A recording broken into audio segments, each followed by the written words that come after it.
Arbor Day, everybody. Every year on Arbor Day, I like to celebrate Arbor Day by buying one of my neighbors a tree. I think that's a really good tradition. Is just to buying trees and planting them on Arbor Day. It's actually one of the oldest environmental holidays in the world. The Arbor Day has actually been celebrated for thousands and thousands of years, actually. The United States actually became a federal holiday. Arbor Day is actually a federal holiday. Earth Day is not a federal holiday, but Arbor Day is actually a federal holiday. Surprisingly, I've been that way since Teddy Roosevelt. Yep, Teddy Roosevelt, the guy that is named after the teddy bear. No, actually the teddy bear is actually named after him because he didn't want to kill a bear. There used to be a tradition of people used to go out and kill bears for no reason, and he decided that he didn't want to kill a bear for no reason. So everybody sent him a stuffed bear to say thank you for not killing bears, and he started the the national forest and a lot of other really awesome things to save. And so we are celebrating Arbor Day. And also Earth Day was last week, so it's like Earth Month, man. Happy Earth Month. It's just so funny walking around the store with a tree. Did you sing the Nyan Cat song?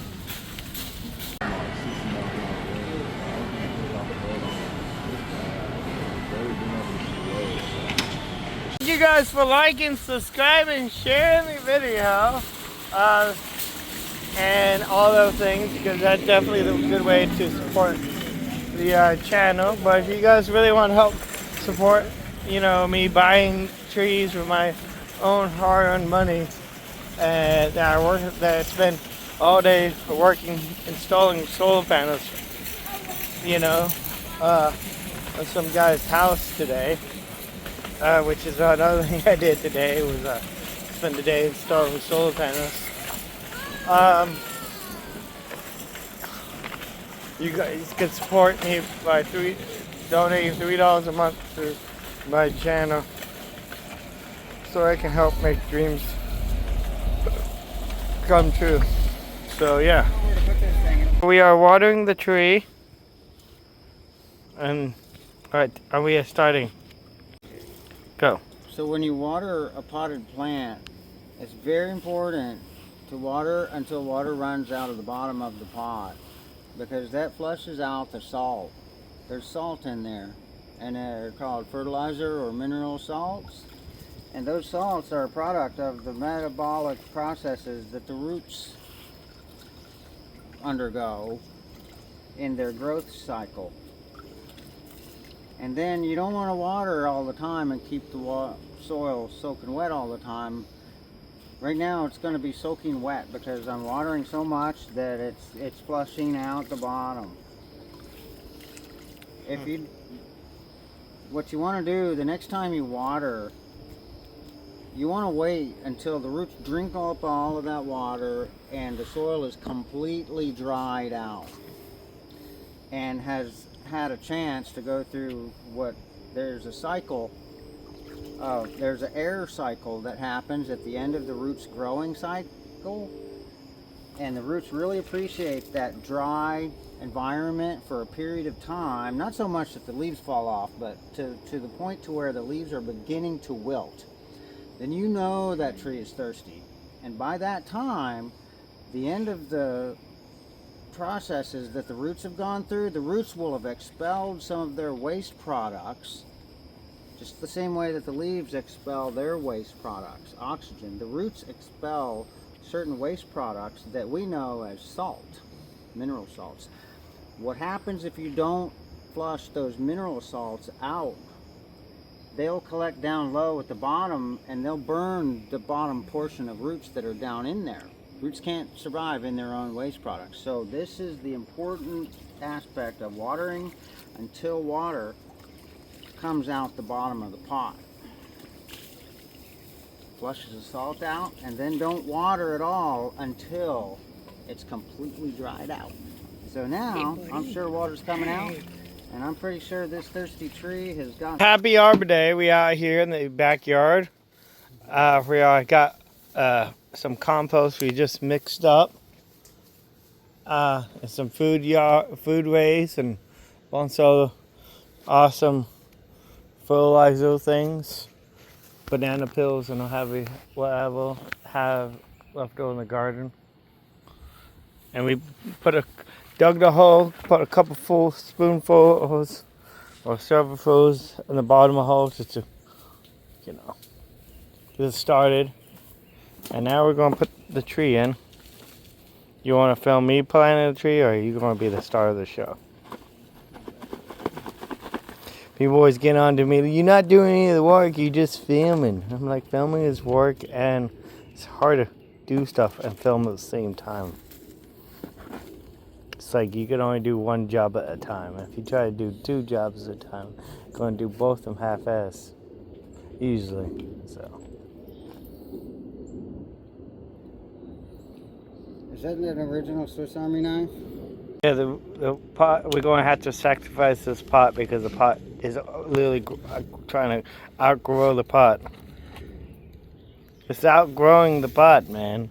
The root is sticking right out of the middle. Yeah.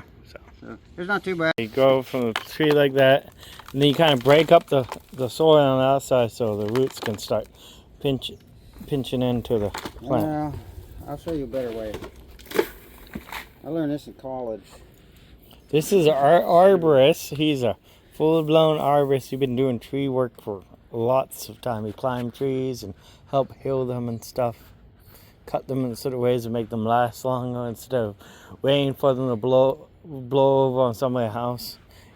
Or cut them down so they don't blow over on somebody's house. Instead, he try to heal them so they don't have to do all that. So what we're going to do, we're not going to interrupt the root ball much. I know it's a potted plant. We could do a number of different type of things with this tree like it is right out of the pot. For one thing, believe it or not, roots will sunburn. So let's back up. Let's get it in a darker spot. Yeah. Roots sunburn so fast, just like a Norwegian. So yeah. One thing we could do is wash all the dirt off, get the roots all untangled like a raw style hairdo, all combed out nice and straight. We're not going to do that. And then we could put all kinds of fortified dirt around every bit of roots and put it back in there. All we're going to do is we're going to make a cut. It's not root bound too bad. It's not root bound at all.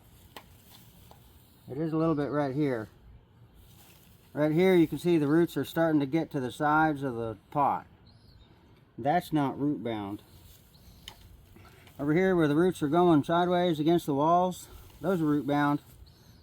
Their directions are headed, eventually they'll go in a circle. So what I'm going to do is I'm going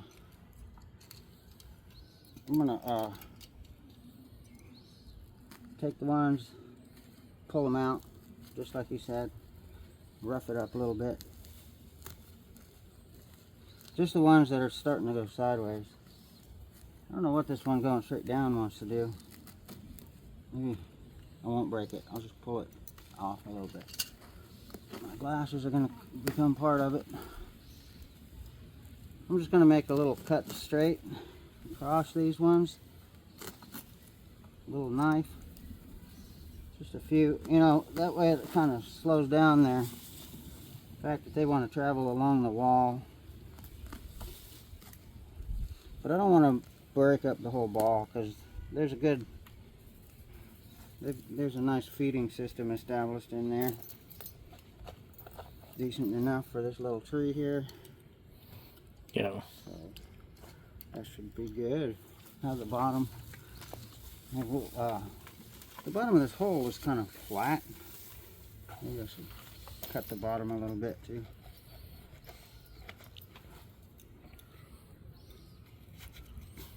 And then we put the household compost, older wood mulch.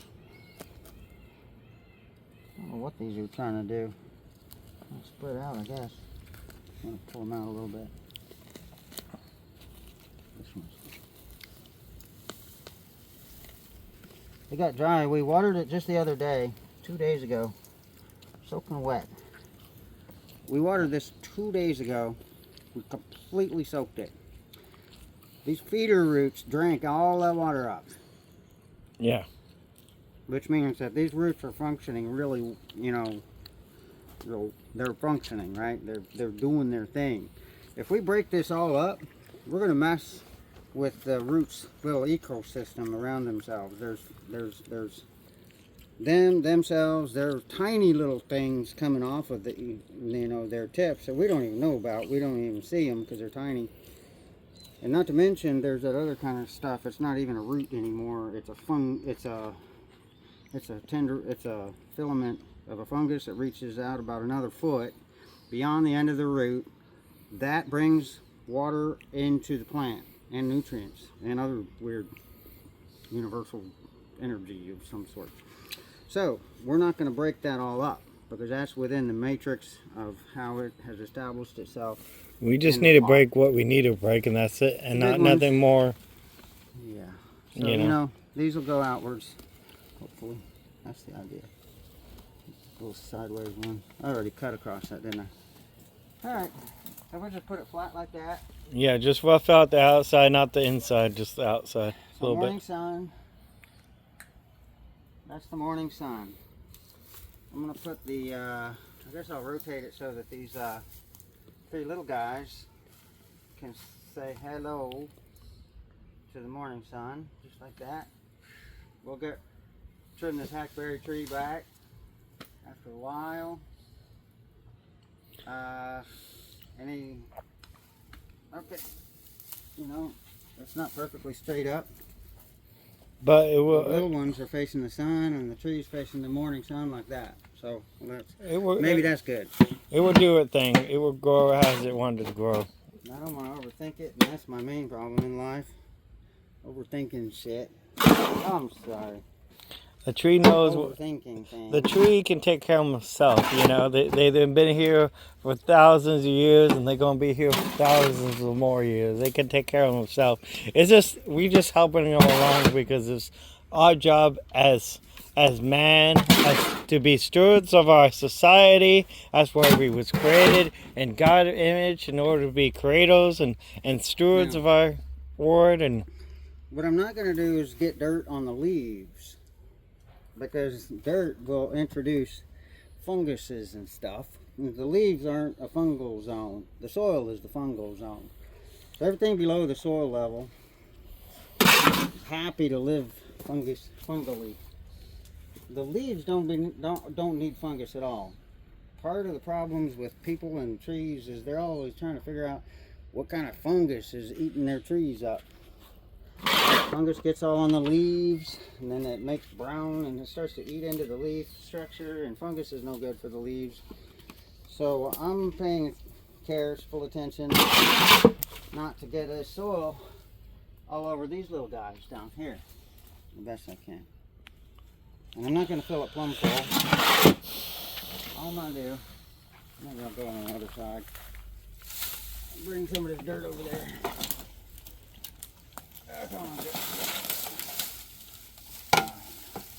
And I'm not going to pack it. I'm not going to tamp the soil in at all. What I'm going to do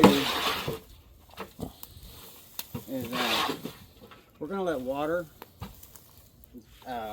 filtrate down so the small particles of whatever this soil is made out of that we're putting in here can trickle down to the bottom of this hole and stuff like that. So we're not going to pack it, because if we pack it in right now, there won't be any room for water to bring the little tiny things down. The smallest broken down pieces and parts of this organic material are the ones that have broken down the most over the past, couple years, several years in the compost heap and whatnot. Those are the ones that are more ready to assimilate as nutrients for the plant. So here I'm just going to pour the rest of this right next to here. Let's put the rest of it in there somehow. Now what I'm going to do is I'm going to go and bring a bucket of dry stuff from this thing over here. This is nice and cold as far as when you talk about fertilizer and composting. When you put the green material in with your compost, it creates this catalyst that temperature increases. They say that's hot. All type of manures. This is cold. This whole little circle of compost, it's just sitting here, and it was wood chips that were dead sticks chipped up. They were dead to begin with, and we chipped them all right here. It's been here for almost less than a year. So this particular stuff is nice and small. It's really cold, and you don't want to put hot compost in with a tree. You know, it's not really nutritious when it's hot. What's happening when compost is hot is it's got a chemical catalyst that's happening, and you can get up to 170 degrees, and that's not the best environment for roots. Potted plants and roots, 170 degree is not the best environment for roots. So we're going to put this stuff in here, and I would call it cold because I didn't just add green grass clippings 2 days ago. Had I added green grass clippings to this 2 days ago, this would be like pretty hot. It would be steamy hot, right? I'm going to take this small kind of stuff and throw the sticks away, because sticks aren't even broken down at all yet.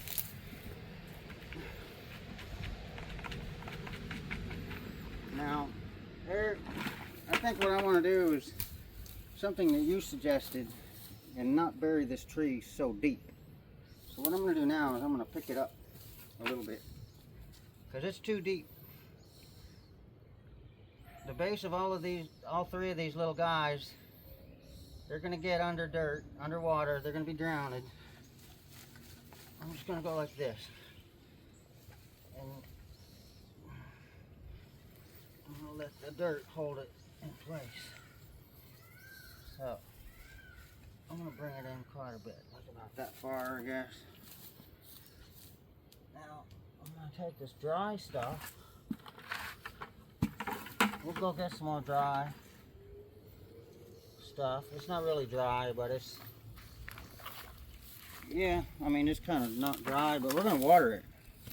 Let's go get more. Give me a real arborist. That's flattering and all, and I appreciate that. I'm not a certified arborist. I am certifiable. That's funny, right? But these were I trimmed the branches that this dirt was. I did tree trimming, and then the branches sat there and rotted in the backyard for like several years, and then we chipped them up and made this pile of dirt.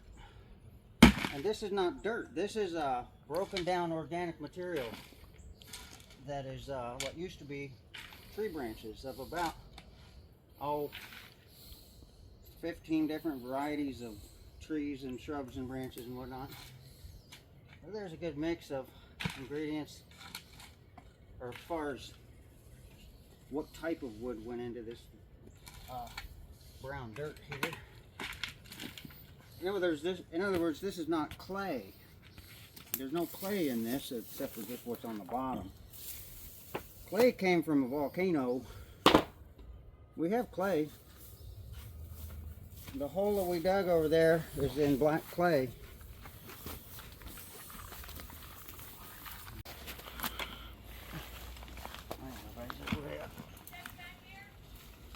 I'm gonna raise it way up, just like you said.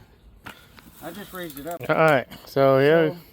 So, if you wanted to plant a tree in just clay, which is what this yard is made out of, tree in just clay, you know, you might not have enough drainage for that tree to drain after a flood or after your water or whatever.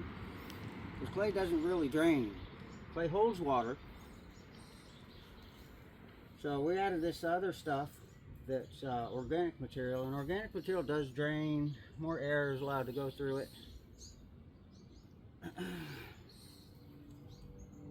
There. So now what we'll do is we'll get a bucket of water and then pour around it, and then the edge will filtrate down around that root ball. And we'll see what type of a dish we need to build. A little water dish ring thing around here. Rainwater would be the best water for watering potted plants. We're going to use pond water. And this pond water was hose water. So it's got green stuff in it now, so the chlorine is gone. And there's a lot of rainwater as well because the rain It rained a falls. lot, so there's a bit of rainwater in there. And so chlorine's not a problem. Chlorine does leave behind a salt residue because chlorine is, what is it, NaCl? Sodium Yeah. chloride. So there's a little bit of sodium in the water left over from the chlorine that came from the tap water. Salt is like a byproduct of the metabolic processes of plant life, waste product that is, and so it's counterproductive to salt your potted plants. You want to flush the salts out of the bottom of your potted plants so that the roots won't die. But well, you know, there's a tiny bit of salt here in this water. It's mostly rainwater. It's the best we can do for this afternoon because we don't have a pool full of pure rainwater. Okay. So, how do you say like and share? If you like looking at gardening, horticulture stuff, I did study this stuff in college. And I'm rambling on and on about the stuff that I remember that I learned. And the information that I am talking about came from what's known as the Master Gardener program, which A&M University puts out that particular information.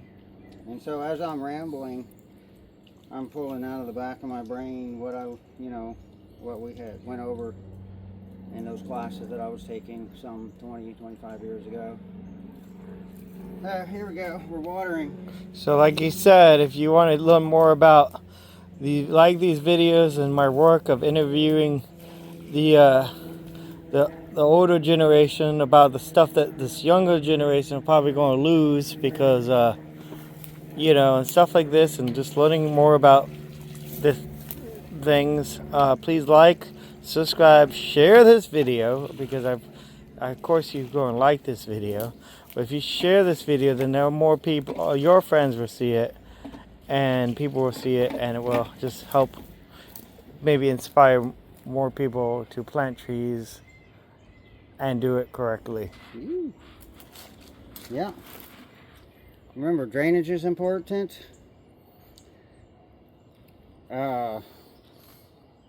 It's important to let them dry out completely before you water them again so that the roots can complete their growth cycle.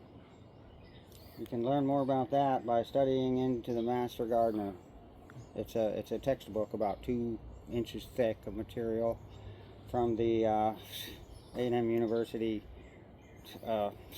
gardening department, I guess. So you're going to dump a couple more buckets of water on there, and then saturate. I'm going to soak this guy like it was had rained for the past 2 weeks, like it does here in Texas from time to time. Desert rains. We're sort of quasi-desert region here. And luckily it just rained pretty badly last night. It rained last night, yeah. And then you want to water it about what, once a week or once every twice a week? You want to water your potted plant. It's going to be a yard plant in I don't know how many months. It's still a potted plant. We just put it in the dirt. You want to water your potted plants when they've completely dried out. The reason is because there's a oxygen cycle. There's a period of oxygenation that happens during the end of the roots growth cycle, and it's very important for the roots to be extra hardy and healthy. I think Now- you went over this at the beginning of the video. We did. It's very important. It's okay to go over it twice. Yeah. Now, my instructors at the classes that I was taking, they did the same thing. I'm just repeating, I'm regurgitating the information. That's the answer to that question. And that then question is on a quiz. how often do you want to water a yard plant like this, a yard tree that is newly Similarly. planted? Similarly, you can buy a moisture meter, and it's like a long metal spike. You stick it in there, and it'll tell you the moisture in there. You can stick your fingers in there. If it's cool and damp, it's not time to water yet. If it's cool and dry, it's still not completely dried out. If it's hot and dry down in the soil, it's time to water. Now, if the leaves are starting to wilt and it's dry and hot down in the soil, it's time to water until the salts flush out of the bottom of the root system, if that's possible. We're in clay. That may not happen. The salts are going to go into the clay directly under the plant. And so if you really wanted to do a lot of work, you could dig a trench leading out from under this tree and plant the tree on a slope and have a drainage culvert leading out from under this tree. That way you could water this tree forever until water drains out the bottom of this tree. And if it flooded, water would drain out the bottom of the tree after the sun came out, and the tree would go through its normal life cycles, and it would be a very healthy, flourishing tree for many decades. How do you like that? Yeah. So. Peaches. How would you like to have a flourishing peach tree for decades that was going nuts and wide and broad and had nothing but orange on the ground in the late summer of peaches falling off? Solid peaches all over the whole ground. So how long do you think you gotta keep an eye on it? You would pretty much keep an eye on it, but as the bigger it gets, less and less you have to kind of keep an eye on it, probably, right? Yeah. You still probably want to water it when it's getting dry out. Yeah, if it's getting to be drought, we should come back here and check on the peach tree and put some more pond water on it. Yes, sir. Okay. I'm going to put about 3 or 4 more buckets. I'm going to put about 4 or 5 more buckets on there full of water. Well, the edge of the root ball is right about there, right? Yeah. And we pulled it up. First we set it down in the bottom of the hole, and we put compost in there. But then I figured, why don't we pull it up a little bit? So I pulled it up, pulled it plumb out of the hole, set it back in there. So it's very loose underneath the root ball. And the reason we planted up high at this yard is because this yard, it floods sometimes. Yep, it floods sometimes. So we didn't want it completely, buried and down in a flood zone. And these 3 little mini trees coming up below the peach tree, we don't want to get those underground. That has to be the grade. You don't want to bury it below grade. That's what you don't want to do. Don't bury it below the grade. You can go above the grade and build the dirt up to it, but there's no way to really cut the grade down all the way around here, get down if you bury it too deep. And so it's nice and loose under there, so all of this small particles of compost and everything is hopefully going to go down. Water's going to bring it down underneath and all around into that root ball. Next, what I'm going to do is take some tools. I'm going to pull this dirt in and make a nice looking berm with a dish shape. And I'm going to just have this grade, the original grade of the pot right here. It's just going to be just enough of a dish to hold a disc of water without getting above these little guys here. The water can get up on these little stems here, but you don't want to get these all under the dirt, because that's where you're going to develop fungal problems, fungus problems. The bark from the ground level up is air bark, and the bark from the ground level down is soil bark. Under soil bark is a different type of a bark. It sunburns. This bark up here doesn't sunburn. It does, but whatever, not too bad. The bark down here sunburns in an instant, and the bark up here will develop fungal problems if the dirt is on it. So that's why you want to keep your original grade that the plant has established for itself while it was forced to live in a pot. It was in a pot for its life, and sometimes when the nurseries put the tree in a new pot, they put too much dirt in there each time, and the tree has to reestablish its it starts putting roots out of the bark up here. I'm going to build a berm now. Well, a couple more buckets of water. We'll build a berm now. Yeah, I'll be back with a rake. Alright, so we are Making a berm. making a berm. Even though we raised it up a bunch, we still need to make a berm. Yeah. It's hard to even make a berm. We've raised it up. And now we... And if I make a berm, it's going to be above the grade, but you still want a berm to hold the water for when you do water. So I guess for starters, the berm will be more like a flat top than it'll be than an actual berm. We'll just fix the final edge of the berm once a nice flat top is established. There's wild carrot all over the place here. Well, you know, I'm rambling on and on about scientific gardening that came from some university, but I could go on about gardening from a hippie point of view. There's some hippies, they call themselves permaculturists, and they got their own theories, and they didn't really need to go to college for anything because they figured it all out on their own. Sometimes you like to have like a wild mulch, which means all of this extra green weeds growing all over the place, and that gives the bugs more to chew on when they're in here chewing on your tree that you're trying to propagate, cultivate. So I'm going to leave all these weeds in place all around here, so when there are caterpillars in here biting down on the leaves, they'll have 18 different things to choose. They can bite some of this, and they can chew on these, they can chew on the wild carrot, and they can chew on the wild grass and all this other stuff. And these little ones over here are, I don't know what they are, not some kind of weed, some kind of volunteer trees.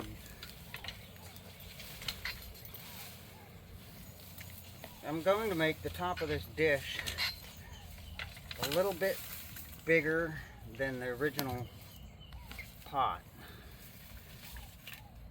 because I don't want to water too much in the surrounding soil. I want to water only the roots of this tree, and that way, you see, there are no feeder roots in the surrounding dirt in regard to this tree, so that soil will stay saturated for too long, and the roots won't be allowed to dry out.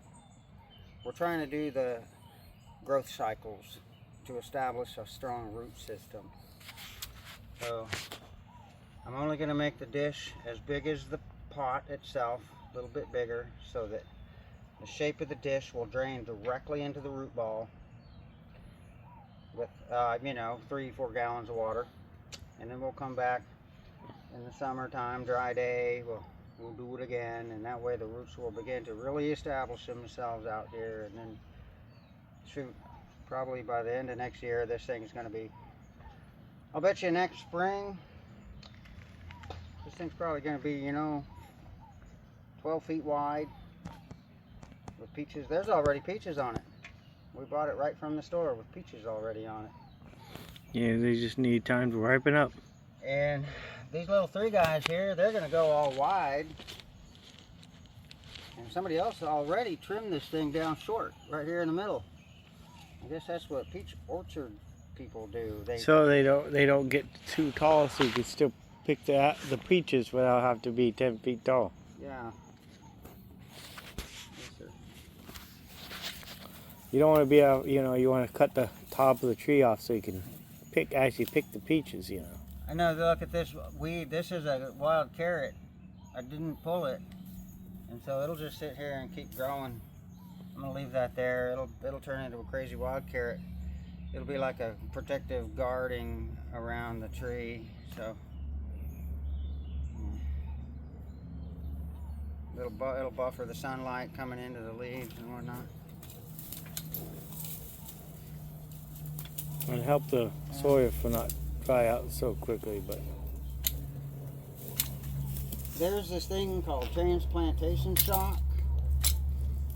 A potted plant will experience it when it's transplanted. And certain types of fertilizers are made for that. The middle number in the fertilizer chart is the phosphorus, I think. That's the root food. That gets the roots to grow. So if I could, I would use a fertilizer in here with this planting of this tree to have an explosive burst of root development. But I don't have that fertilizer. I don't have anything like that. There was one called Peters 105210 is what we used in the garden center. And boy, that stuff was like magic. And no, it was not organic. It was a phosphorescent blue, like the color of that slide over there, crystalline powder. And we mixed it in with our soil mixture with vermiculite and perlite. And every time we transplanted a pot from a smaller pot into a bigger pot, we would mix up the fertilizer, some potting soil, perlite and vermiculite, and have excellent results. We water it, and then the plants will be ready to step up into a larger pot in 1 week's time. So we were really cranking out the potted plants at that time. what are you doing?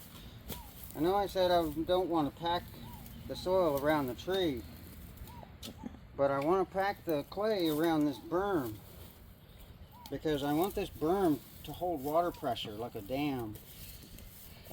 We weren't going to be able to put 1 to 2 gallons of water in the top of here and it'll sit there like a little lake without breaking out and going all over the ground. It'll stay right on top of the tree until the water goes down into the roots. So I'm just gonna see if I can create some clay, a clay wall here. I could get a brick and pack it though.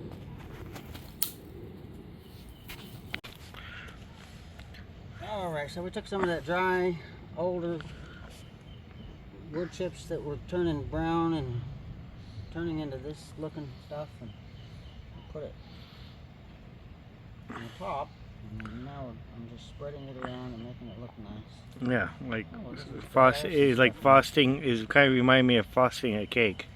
Yeah, With your glands. I'm pulling weeds and pulling big holes in it.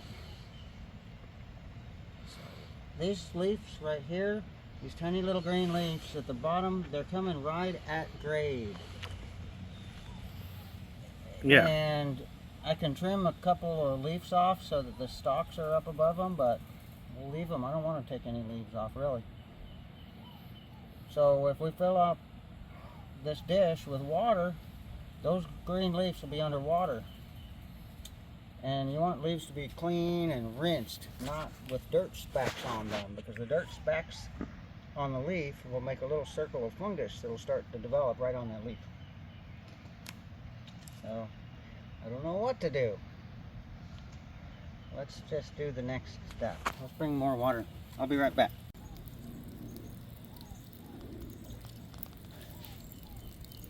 I think this is maybe a 3-gallon bucket. We're just gonna go ahead and see if the berm works. I can fill it all nice and slow, which takes forever, and it breaks my back. Seems like the berm works okay. You see these leaves down here are underwater now. It's better if leaves don't have to be underwater, under dirt. So we'll do like the lady on the internet,